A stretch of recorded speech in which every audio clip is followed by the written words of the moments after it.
Good morning, class. Good morning, ma'am. Today we will discuss about beauty care, nail care, salon cleanliness, sanitation, and workplace safety practices. Before we start, pray kita namin, class. Please stand up.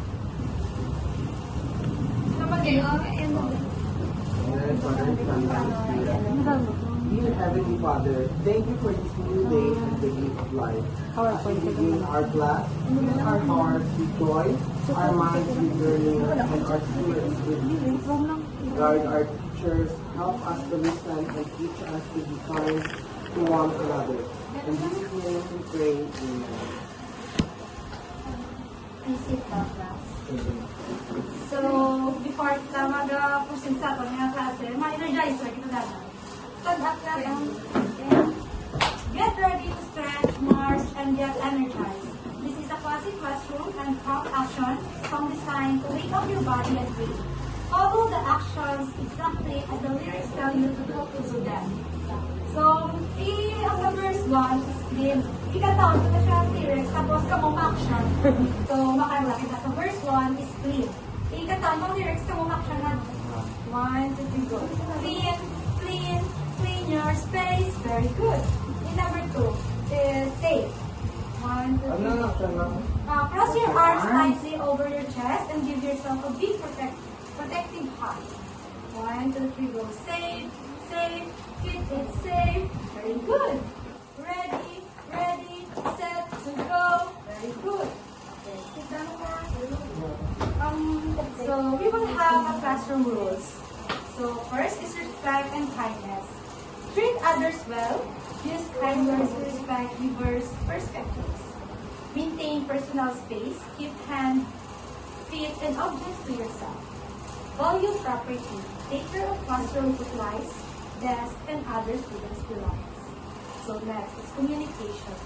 Listen actively. Pay attention and remain quiet when the teacher or classmate is speaking. Raise your hand. Wait for your turn before speaking or leaving your seat. Communicate constructively. Express your feelings and needs politely and ask for help when you require. So these are objectives.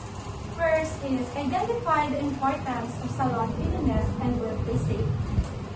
Second, differentiate cleaning, sanitizing, and disinfecting no proper mediums use. Next, list common salon hazard and explain how to prevent accidents and infections. Demonstrate correct procedures for cleaning tools, equipment, and work areas. Last is value hygiene, safety, and responsibility in the workplace.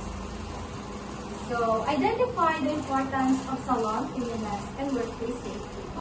So, class, review the previous lesson. Last time we talked about proper hand washing and sanitation. Who can recall when you sanitize our hands before working? Importante nga, dapat i-sanitize sila ang ating mga hands before working to kill the bacteria or viruses na nasa ating hands. So, to remove germs, prevent sickness, and keep clients safe. Who can read Isa? So, salon cleanliness and workplace safety are vital for preventing the spread of infections, reducing accidents like sleeps or chemical exposure, and maintaining compliance with local health regulations. Together, they protect the health of clients and staff, foster a comfortable environment, and build a trustworthy, highly credible business reputation. So, kinahanglan yun na ito nga itinuro ng atong workplace para nga ang atong nakayat na hindi na madamakan magtulog na abili nanda kung nakabayan ng nanda nga. So, kinahanglan yun na ito nga itinuro ng atong salon and workplace safety para nga hindi ba lang atong nakayat madamakan magtulog sa atong salon na ito. Next is preventing infection and cross-contamination. So, sanitation na ito dapat naka-sterilize, naka-disinfect, ang mga nail clippers na ito, mga scissors, tweezers, dapat ng mayat na is dapat naka-review ang ato ng mga gamit para may kasaga sa mga hepatitis or infection. Ang ato niya, dapat fresh man niya naka-labag, kung mga tao na dapat tinlook para mga customer ka, mga protect ng mga tao, mga staff. Next is safeguarding client and staff health. So, mga chemical safety na to, ng salon na napa-use strong chemicals like hair dyes, chemical peels, and acetone. Proper ventilation and Basit ba na? So, safeguarding client and staff health. Chemical safety salons use strong chemicals like hair, dyes, chemical peels, and acetone. Proper ventilation and full label with the mga containers protect everyone from toxic fumes and skin irritation and respiratory issues. So, sa personal protective equipment na to, yung PPE, dapat naka-wear din kita, mga mask, gloves, sa mga handling shot of the mixing chemicals, minimize exposure. So, next, first is cleaning. What it is. The process or removing visible dirt, debris, dust, and organic matter from surface. So, when to use it? Always the essential first step before sanitizing or disinfecting. Proper agents, general purpose detergents, soap, and enzymatic cleaners. Next is sanitizing. What it is. The process of reducing the number of bacteria on surface to safe levels as judged by public health standards. So when to use it, ideal for food contact surfaces like cutting boards, mga countertops, dishes, and items that come into direct contact with the mouth. Mga toys para sa children.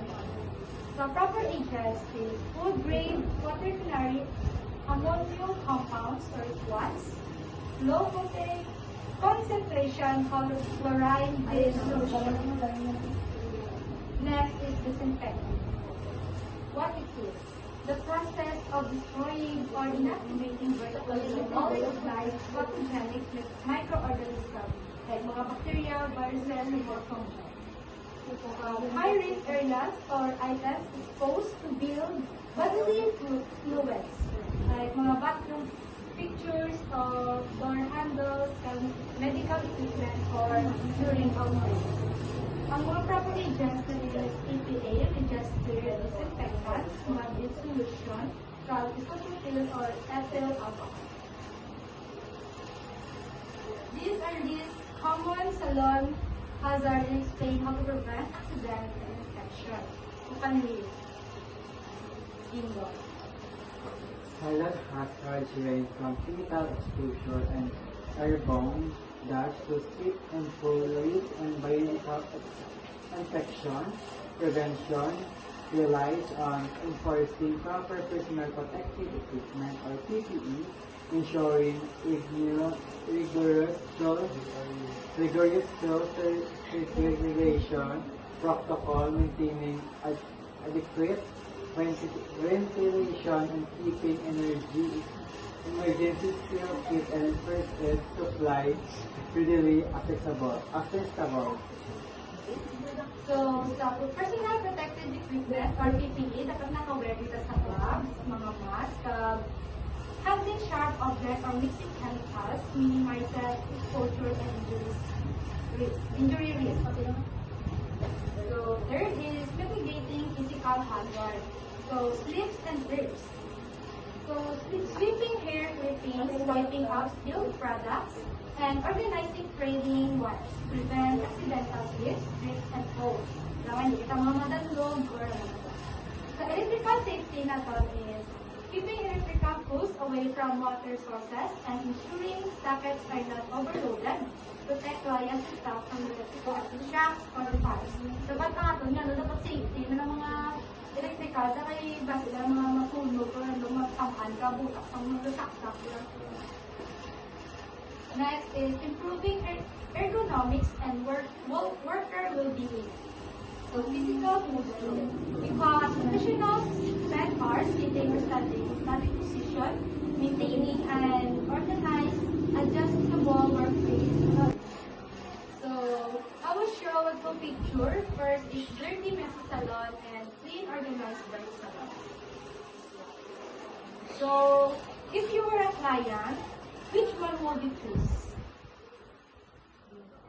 if I were a client, I will choose the clean, organized, bright salon because kung ano, dapat safety di dapat ang isang customer ang ato niya unahon. I will choose the organized and bright salon because they show cleanliness other than sa messy salon. So, what could happen if a salon is dirty or unsafe? I think in the salon it is messy and dirty. The customer will not go to your salon kay makita sa customer nga ay ko ang ila salon ka wala na ko organize mayo ka hindi ko na kay basi hindi naman nila pag ginawid ka basi magubara na ako na skin ka bubok na ko naman. So, choose the clean one. It looks safe and nice. Dirty salon causes infections, sickness, accidents, kaya po kama. So, I will have an activity. Spot the danger. I will show you a picture of a messy salon with floors, scattered tools, no waste bin, and wash implements. Then, I will ask you paano ang mga wrong or unsafe na ang makita mo sa picture. Then, makuha ko student to speak here yung mga answer. Makita mo. Ma'am, kaya nila nga sa picture show that they are not organized sa kanilang mga gamit ng kung basihan mo sa picture, ma'am, ang nila mga buhok o mga tools is pero sa mo lang, ma'am.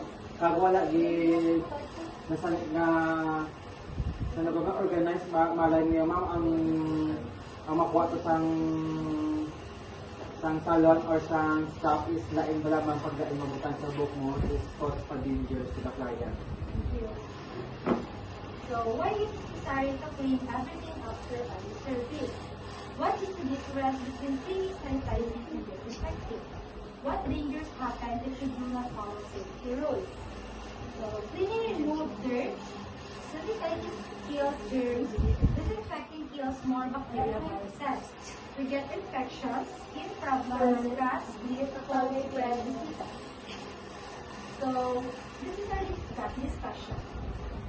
Salon cleanliness. Cleaning. Remove dirt, dust, air residue using soap and water. For sanitizing, reduce germs to safe level, alcohol or warm water. Disinfecting, kill all bacteria, fungi or viruses. Approved by chemical solution. Sa tools naman, wash, sanitize, dry, store na to sa closest na cabinet para i-clean. Sa work area, dapat naka-wipe ang table, ang chairs, ang floor na to, dapat tinlo, mga trash na dapat ito, malasang higko, ang lahat ng mga basura dapat naka-segregate ka, nakabutang sa trash. So, dapat clean na din ang mga foods pabisa na. So, next is workplace safety. Common hazard is wet slippery, floor, sharp tools, chemical exposure, electrical risk, or ventilation. First is safety rules. Keep floor dry and dry spills immediately. Dapat yung floor naka-dry, kasi makalandog na or matapos natin. Handle sharp tools carefully, store properly. Dapat yung mga tools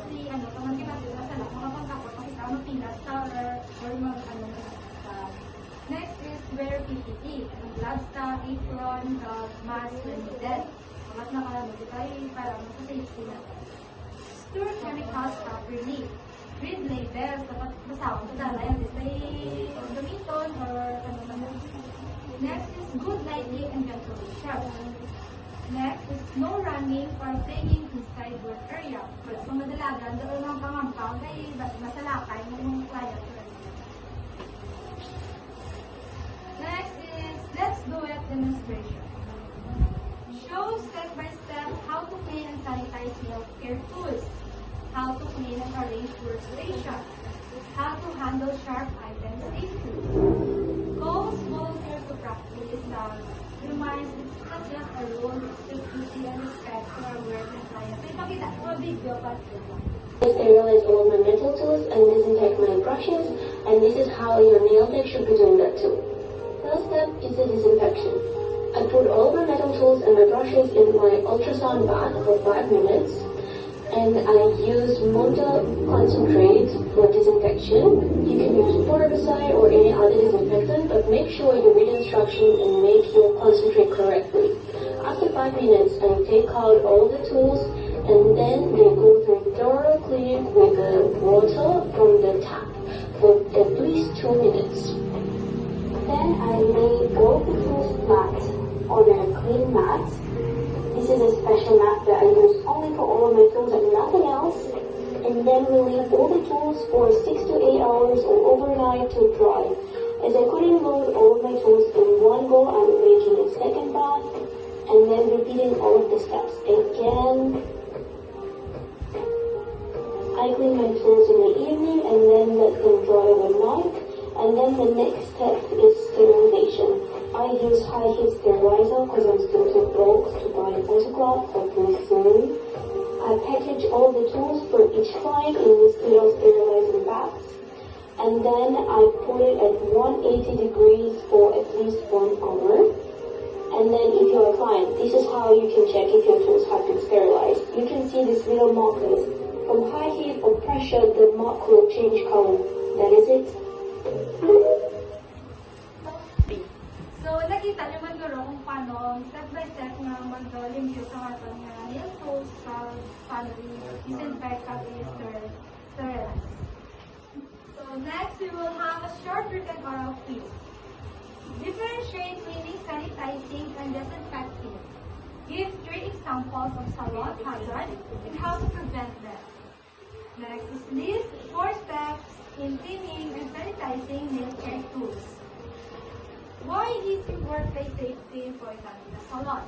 Number 2, ma'am, first, hindi organized nga, salon lamang, tapos, number 2, slippery ang ilang salon, kag ang ilang mga, number 3, ang ilang mga gamit ko lang sa sanitary. So, ma-prevent nila if ang ilang mga gamit, i-organize nila first, i-organize nila, tapos second, dapat maniligid sila kung mga map, tapos ang third, dapat i-sanitize, i-ano nila ilang na mga tools, kalitis lang.